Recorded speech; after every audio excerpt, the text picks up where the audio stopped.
Well, everyone, we get to finally talk about the iPhone 5C, one of the most randomest iPhones Apple has ever made, but it was actually kind of important because if we didn't see the iPhone 5C, we probably wouldn't have gotten the iPhone SE, and to be honest, the iPhone SE2 is a little bit of a different device, but hopefully the iPhone SE lineup will evolve into something like the iPhone, 10R, 11, 12, 13 kind of series, but at a cheaper price tag. Now, I wouldn't recommend buying an iPhone 5C in 2022 anymore, so if you want to buy, some other phones I would recommend, links will be down in the description. You can get them from there and help support the channel at the same time. Now, starting off with the outside of the 5C, I've talked about this phone for so many years now, and still, there's not really too much that has changed, obviously. This phone came out in 2013, and it was supposed to be an iPhone 5 successor, but it wasn't supposed to be like the iPhone 5S. It was pretty much just an iPhone 5 with cheaper parts that was actually selling for pretty much more expensive in the, brand new market than an iPhone 5 was in the used market,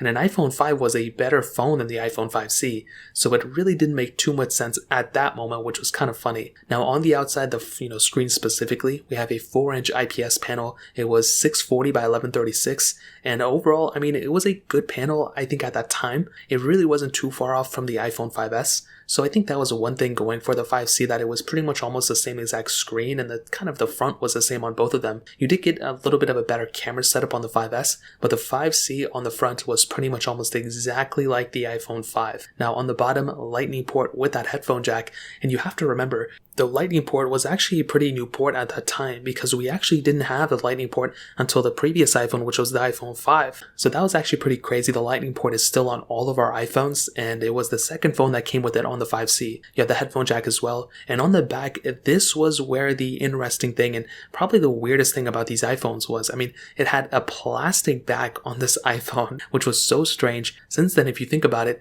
most of the Samsungs now have plastic backs too, which this iPhone, it's kind of interesting this iPhone had it at that time. Now, this was supposed to be like the iPhone 5 color version or whatever. There were tons of colors out for this thing, which was cool, but I remember this phone coming out and people really didn't care. I don't really think people even remember that much about it, to be honest. They would walk into a store, they would buy, this iPhone 5C because it was almost like a 5S but cheaper, and I think that's totally okay. My personal thing is that you could have bought a used iPhone 5 for cheaper than this thing, and that was something that just didn't really make too much sense to me at that moment. And this was actually the cheapest iPhone Apple has ever made in terms of build quality. Every single iPhone Apple has ever made since then, and even before then, was actually more premium. Even like the iPhone 3G and 3GS, even though those things kind of didn't feel that premium, it's still, at that moment, it still felt pretty premium, and I think that's the best way to put it. This iPhone, on the other hand, I like the colors, but I'm just not a fan of the build quality. And again, this was like the cheapest quality iPhone Apple has ever made, in my opinion. Now, we do have the camera setup on this thing as well. On the back, an 8 megapixel standard lens. We had LED flash. We can shoot 1080p at 30 frames per second, which is not that high of a resolution, but it's still something we can film in. On the front, we have a 1.2 megapixel 720p lens. And this is what I'll tell you. If you need to buy a phone with a camera on it, this thing has a camera and you can pretty much take photos and videos on it. The only downside, actually there's many downsides. One, it's a single lens. There's no 4K on any of the lenses here. You can't really zoom in a bunch. There's really no camera features like portrait mode or cinematic mode or really anything crazy like that. No ProRes, obviously. And the other thing is that because this thing is kind of outdated in terms of software, there are a lot of applications like Snapchat and TikTok and Instagram, a lot of these photo and video heavy applications that can't really even be up to date on the most recent version of iOS. So that kind of makes the camera quality of this thing not live up to its full potential, because a lot of apps where I would use the camera or a video camera ad, it can't even access it, to be honest. So some downsides there, but I do think, if you want, you can go and use this thing and probably take decent photos or videos on it. But again, it wouldn't be my first choice, and it is kind of a problem here. So in terms of the camera, it's really not that great anymore, and I probably wouldn't recommend buying it because of its camera. So in terms of that covers that. But in terms of the software, this is another big thing to keep in mind about something like an iPhone 5C. This thing is severely outdated. It stopped getting software support at iOS 10.3.3. So it did end off the same time as the iPhone 5S, which is actually kind of sad because and it did end off the same time as the iPhone 5, but it is actually kind of sad because the iPhone 5S, that kind of was released and announced the same time as the 5C, ended up getting 2 more versions of software on top of that. That phone ended off with the iOS 12, this phone ended off with iOS 10. Now it's totally expected and people should have seen this coming because this phone had the same chipset internally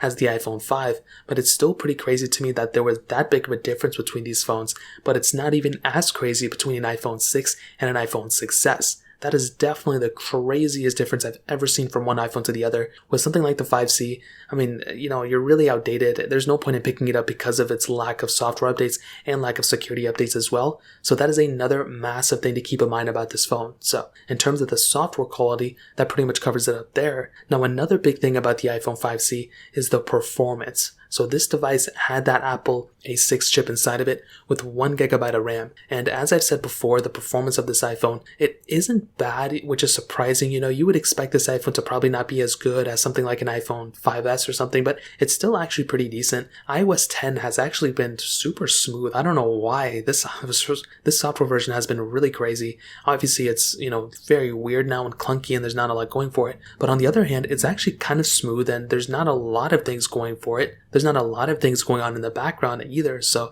it's kind of a smooth experience which you would never expect from a phone like this. Now, it's not really a smooth phone, it's not really a fast phone anymore, but I think for the age that it is, with it having like a 2012 chipset, from the iPhone 5, that's a 10-year-old chipset, for it being like that, it's actually pretty impressive in my opinion. So I will tell you the 5C's performance, it really isn't that good anymore. You're really not going to be getting, great software quality or performance quality either, and that is kind of a disadvantage with something like the 5C. I think at one point, as I mentioned before, it was probably pretty decent, but as of right now, it really isn't, and it makes absolutely no sense to buy something like an iPhone 5C unless you need it for parts to fix a phone that has a bunch of data on it or something like that. Other than that, it makes no sense from a performance standpoint, from a build quality standpoint, from a software standpoint, unless this is the only phone you can have literally in your budget. But even then, an iPhone 7 isn't really that much more expensive, and that is a phone that is light years ahead of the 5C. So in terms of that pretty much covers it up there. Now ending it off with the battery life, this device had a 1510 mAh battery, and as I mentioned before, I mean,